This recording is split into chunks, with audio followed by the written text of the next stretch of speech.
gang violence. Great. Sir Charlie Kirk just got assassinated on September 10th, 2025 in USA. To my great fellow Americans, I am filled with grief and anger at the heinous assassination of Charlie Kirk on a college campus in Utah. Charlie inspired millions, and tonight, all who knew him and loved him are united in shock and horror. Charlie was a very popular right-wing conservative who made it a point to go to campuses and debate anyone, but it was these very views that made him either friends or enemies, depending on which side you were on. He was a strong advocate for the Christian faith and family values, at least his interpretation of it, but his opponents saw him as a vehemently opposed person to the LGBTQ rights, who denounced critical race theory as a racist lie and would argue strongly for the Second Amendment rights. White privilege is a racist myth that is rooted in bigotry, trying to classify people based on their skin color.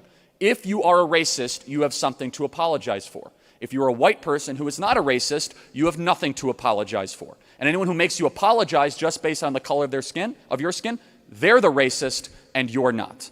It's that simple. To a lot of people, he was their hero because he made sense of a lot of this confusion going on, a lot of this hatred and guilt. However, to others, this was simply a pretense to discredit all the other movements about equality and struggle that had been happening for a long time. One thing that was clear is that Charlie was a controversial figure, but he was also courageous because he would actually go on campus and debate people face to face without a script, simply sitting there with a camera and mic. Because a lot of people do it does not make it right, number one. Number two, again, fundamentally, your view is I'm going to do whatever I want to do, and if it creates other human beings, so be it. Sure. Do you have sex just to have a baby every single time then? Or are you doing it for pleasure? I am married and we have 2 kids. Yeah, so we're pretty good but at it. I'm assuming that you have had sex more than twice in your life, again, not just I'm not to gonna have the babies. give you an inside look into my sex life, but you're doing it for pleasure, not just to have kids. Well, again, we actually always do it with God's trust that if we get kids, it's a blessing, okay? And we do it in the marital context. Again, you also are in a position where you can afford to have children. Regardless of what people may say about him, the fact that he was willing to do this already put him in a league above most others. All right, you guys know how it works. We're going to do questions for a couple hours here. If I really like your answer, you get a hat. We'll be signing hats as well. And God bless you guys. We're going to have a great time. Thank you. Why would I trust Donald Trump to create a meritocracy when he himself has appointed the least accomplished and the least, essentially, yeah, perfect word, the least accomplished the cabinet in U.S. history, at least in my opinion. If you disagree, I can explain why I feel that way. Well, first of all, one thing doesn't have to do with the other, but I'm going to reject the premise that it's the least qualified cabinet ever, so we could talk about that. I personally don't see it as a red herring, but we can talk about that. Well, sure. yeah, one doesn't have anything to do with the other, right? I mean, you can personally have hypocrisy in your own life and still do really good things in policy, right? It doesn't necessarily equate. Why would I trust him? Okay. So yeah, that is your contention. So yeah. What about his cabinet is unqualified? Let me just ask you a couple examples. So, I mean, Scott Bessent, who's one of the most accomplished bond salesmen and individuals in the hedge fund space ever, right? That's not unqualified. Pete Hegseth, who's actually a frontline warfighter, unlike Lloyd Austin, who never fought a war in his life, right? We have Kristi Noem, who was an accomplished congresswoman and governor from a major state running Department of Homeland Security. You have Howard Lutnick, who's a very famous and well-known financial mind and titan from Wall Street running Cantor Fitzgerald. Marco Rubio, who was a very well-respected U.S. Senator on Foreign Affairs, who's now doing a great job as Secretary of State. So build out your argument why you think this cabinet is unqualified. Seems to me very, very qualified, actually, across the board. Okay, so the first thing I'm going to start with. So recruitment in the military is up majorly. Thank you, Pete Hegseth. He's doing a pretty good job.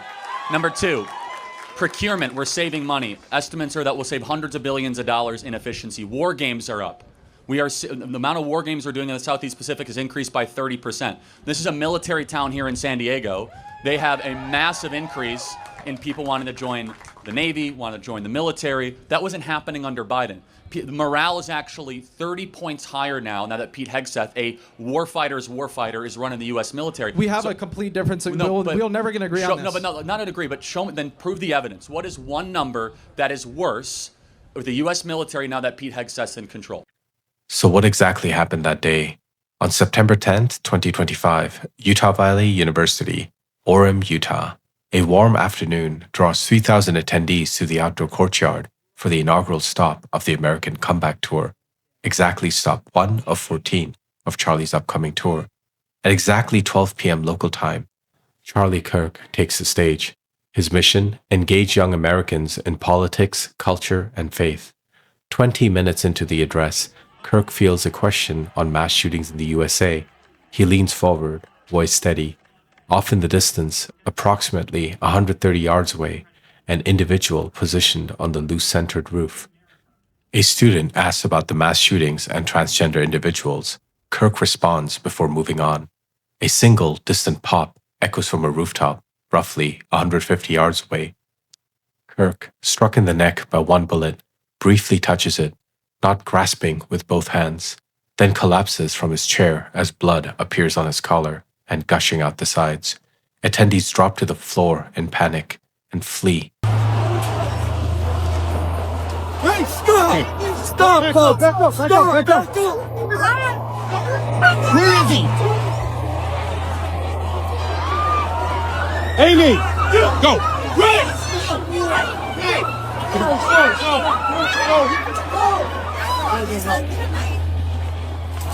Oh my gosh!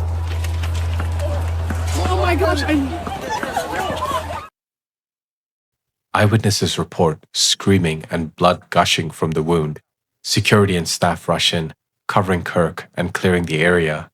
Kirk is placed into a private vehicle by his team and driven immediately to a nearby trauma center.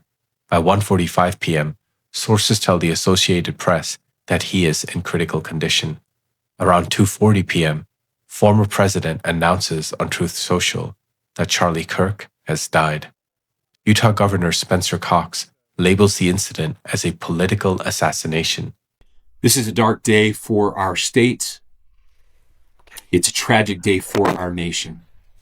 And I want to be very clear that this is a political assassination.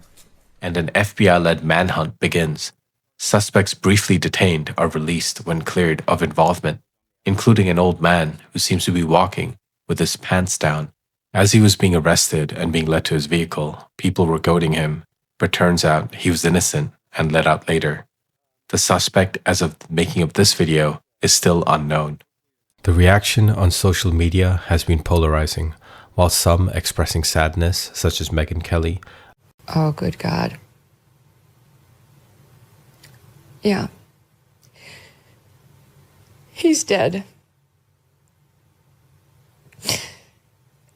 It's official. It's from the COO of Turning Point, who just tweeted out, "Dear Turning Point USA family, it's with a heavy heart that we, the Turning Point USA leadership team, write to notify you that earlier this afternoon, Charlie went to his eternal reward with Jesus Christ in heaven. I am so sorry to be bringing you this news. I am so sorry. I'm sorry for what it means for our country, for Charlie, poor dear Charlie and his family."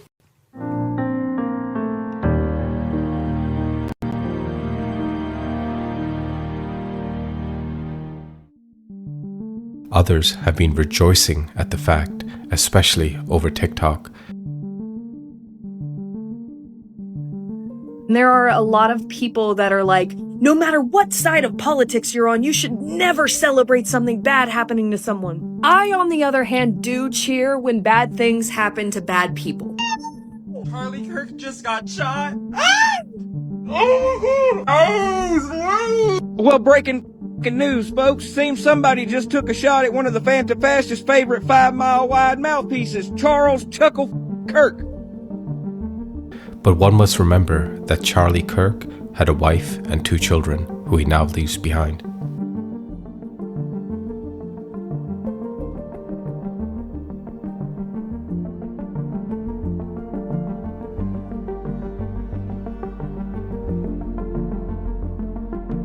But I think it's worth it. I think it's worth to have a cost of, unfortunately, some gun deaths every single year, so that we can have the Second Amendment to protect our other God-given rights.